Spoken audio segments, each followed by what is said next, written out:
Po, ito po yung nakolekta natin sa palengke ng mga gulay.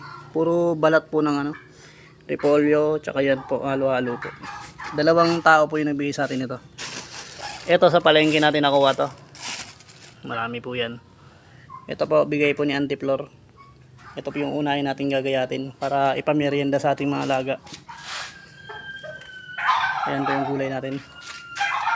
Update lang muna to ngayon. Tsaka tayo magagayat ng gulay. Para marami na maitlog yung ating mga alaga. Nag-aantay na po sila, oh. Ito lang muna po. Ito po yung ginayat natin na gulay. Magpapamerienda tayo sa ating mga alaga. Ito po yung mga balat ng repolyo. Kaya marami pa po tayong hihiwain. Ito pa. May mais tsaka may ano pa. Sitaw. Magpapakain tayo dito ng ating mga alaga. Ayun na po, nalagay na natin yung ating mga gulay sa lagayan ng pagkain ng ating alaga. Medyo maputik po ngayon kasi umulan kagabi. Malakas po yung ulan kagabi. Ito yung ating mga alaga, kumakain na po siya ng gulay. Paborito po ng pabo yan, yung mga dahon na yan.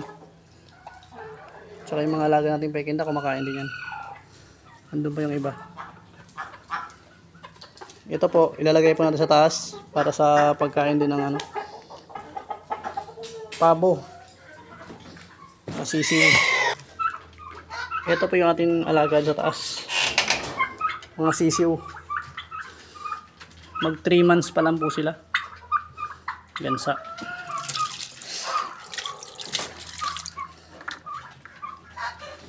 Yan po, gusto na nila kumain.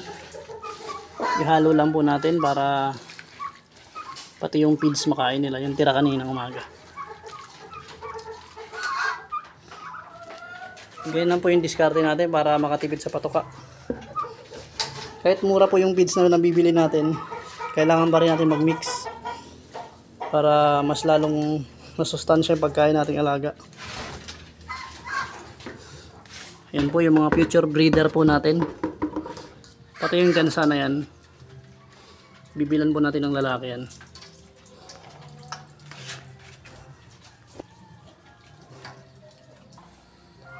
Tutuloy po natin yung paghiwa natin ng gulay para matapos na po.